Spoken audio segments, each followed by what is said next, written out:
fans earlier in 2025 were buying up their tickets sometimes months in advance because there was a string of sellouts in 2025 and the momentum with Raw going on Netflix and whatnot. Yep. But it seems that things are going the opposite way now a little bit. So quarter 4 of the calendar year in WWE, especially for SmackDown, the ticket purchases are right down compared to what they were for the rest of the year. But anyway, and I'll get to the point in a minute. $120 for your average SmackDown or Raw. That is the bare minimum you have to pay for the nosebleed seats now. I know it's expensive. Okay, I'm listening to you. Okay, well, have a guess how much it is to get in for John Cena's last match for the nosebleed seats, like the worst seats. Well, I'm gonna have to let you in on something. I've read something. I heard $500. $500, pretty much, yeah.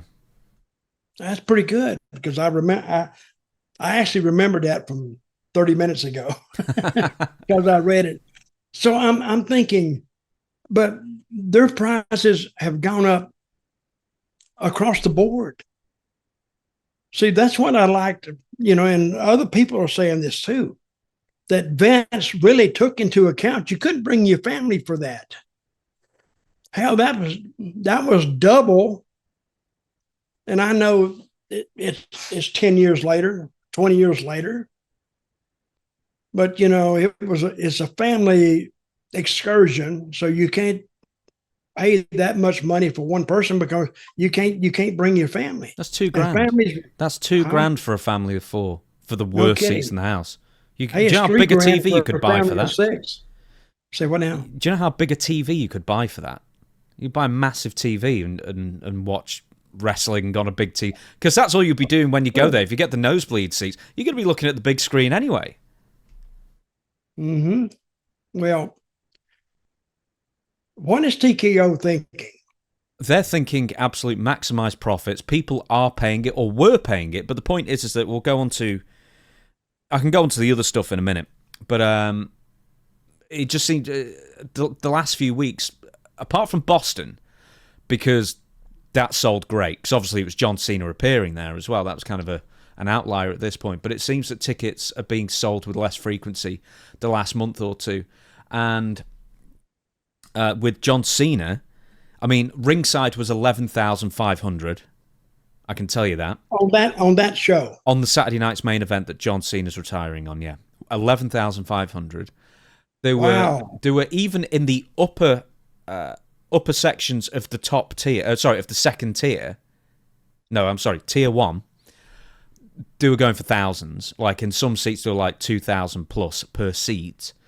Floor prices, were like, even for not particularly good ones, 2,500, 3,000, 4,000 per seat. But here's the other thing, is that I believe they got rid of about 14,000 tickets, right, for this. Yeah. And if you go on the Ticketmaster website, there are 2 things that stand out. 1, they still haven't released like 12 blocks worth of seats.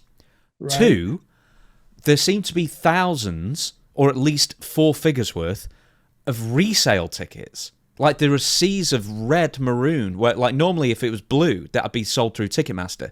These resale tickets, like they have a little red logo instead. And they're all being resold. Because I'm thinking that scalpers have bought these by the dozen. And now they've realised the demand isn't there, so now they're trying to, get as much back as they possibly can for it. Hey, they could drop a handful. They could drop a bank load of money if they buy these tickets up at face value and then try to sell them and they don't sell. They've lost a lot of money. You can't feel sorry for them though. I mean, that's the scalper way. You take a risk. I do feel sorry for them, James, because they're humans. And well, they're probably robots, a lot of them actually, but with respect and empathy. And I say you could work on that a little bit because I can see right now you don't give a damn about these ticket scalpers. No. I've very little regard for them.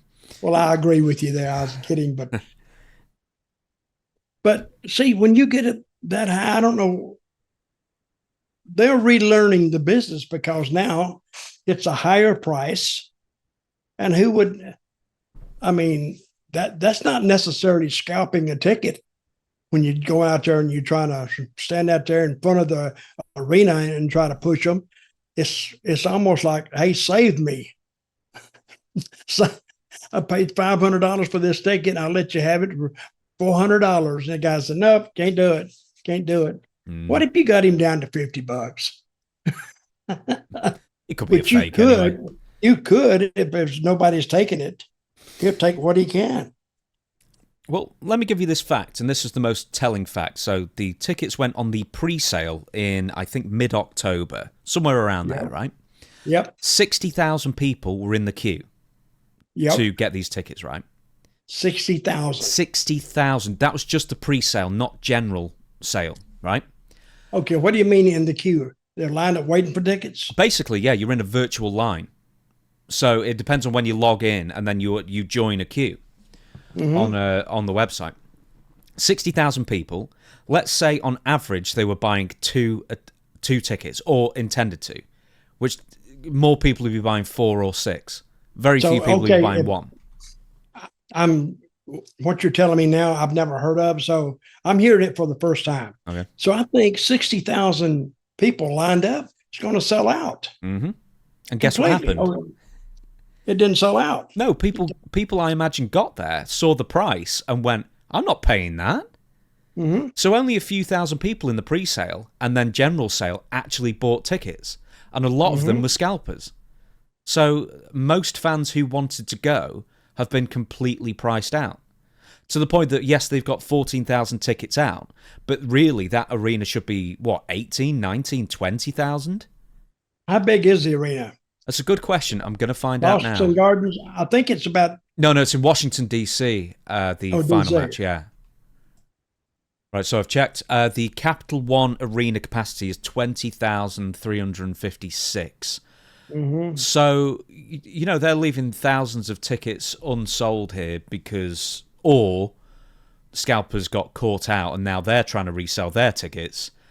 But it's like, these are WrestleMania prices for a sub-pay-per-view card, which is actually going to feature a lot of NXT people as well, at John Cena's request. What I don't know what they're thinking, because to maximize the profits, that's one thing to talk about it. But to get people come off that money right now, because I think the consumer now is feeling a lot of angst with the prices on everything so high. I think they might need to back up and rethink a lot of this stuff. So, speaking of which, so there's been more ticket disappointment with WWE. So a couple of weeks ago, WWE ran 2 shows in Salt Lake City back to back. This was the SmackDown and then the Saturday night's main event the next day. So the Saturday night's main event did less than 8,000. That also had that 2 title matches, including guaranteed new champion on the Raw brand. It turned out to be CM Punk who won. And then on SmackDown, they did just over 4,000, which is the lowest ticket sales they've done in 4 years. And there's 2 problems with this. Was that in Utah? It was, yeah. And the problem with that is, Dutch, is... because we talked about this last time as well, I'm sorry, we talked about this last week. But it was on Halloween. They booked it on Halloween night, so no one turned up. But then also, a week before, it was under 5,000. I think SmackDown last Friday was more like 7,000. And this is way below the average SmackDown was getting for the rest of the year, which was in the 11,000, 11,400 ballpark average. And I'm just wondering if has just like the momentum just gone to the point that nobody or few people are looking to actually buy tickets nowadays with the crunch. Well, if the ticket prices are high for a TV event, that TV is not blow away TV like it was at one time. Remember a year ago, I mean, they was having great TV. And all of a sudden, when you start sliding down that hill, it gets slicker and slicker. And so at one time, I don't know when that slide stops. I guess it's when you hit the bottom. When you mentioned that 4,000 number, and hey, they could go under that. I mean, that does not have a bottom till the bottom has dropped out. Then it's free fall. So I would highly advise TKO, Endeavor, or whatever the name of their company is. Yeah, TKO. To really, you need to rethink this. And if it seems to be not that bad, they got money, but the people, if the people feel like you're really taking advantage of them and trying to charge them out the yin yang, they may just turn off their whole affiliation with wrestling and just go in another direction. Do you know what they'll do? Is I've worked this out, is if people think it's going to be a sellout, they'll buy early and they'll pay, for the most part, whatever the company's trying to charge. Yeah. If they're pretty much guaranteed that it won't be a sellout, so obviously John Cena in the Boston Garden is going to be the outlier because it's his last appearance in his home state, in his nearest big town. That's going to sell well. But for everything else, now it's getting to the point where it's not an automatic sellout, far from it. And guess what? People are then going to wait longer for the prices to drop, and then they'll wait till the last couple of days, and then there'll be a rush, I guess, when prices have dropped to, half or less. Have you ever scalped tickets? I nearly did once. I've never sold tickets, but I nearly bought from a scalper, and I chickened out at the last minute, so I couldn't guarantee they were real. So I just didn't bother. Went to the pub instead. Well, I used to know a guy. That's how he made his money to start out with. Gary Silkin. Mm-hmm. He owned Ring of Honor at one time. He took it over. So I met him in Puerto Rico. He came down. He'd be a huge wrestling fan. Came down there, saw the product. He said, I'm going to try it out. And he told me, he said, it took him back years and years and years ago when the people were excited just to be there. So, but he told me he made his money scalping tickets and had done it since he was like a kid. And he told me all about the scalping business. Listen, can they scalp tickets in UK? Yeah, they've been trying to change the law on that. I don't know how successful it's been, but the last couple of gigs I've been to, the tickets that they give you is always on your phone.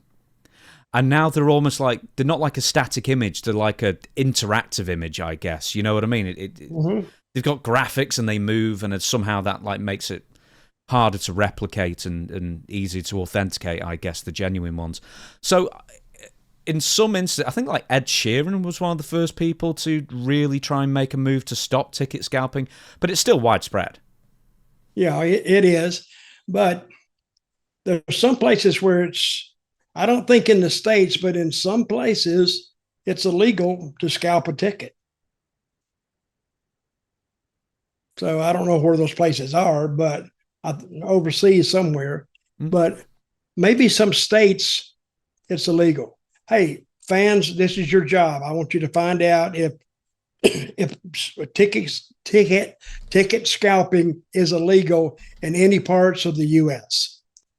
You can look that up, can't you? Yeah, I am. Ticket scalping is not universally illegal in the US, as laws vary significantly by state and local jurisdiction. While some states have outright bans, many have specific regulations like price caps or requiring resellers to have a license. So there you go.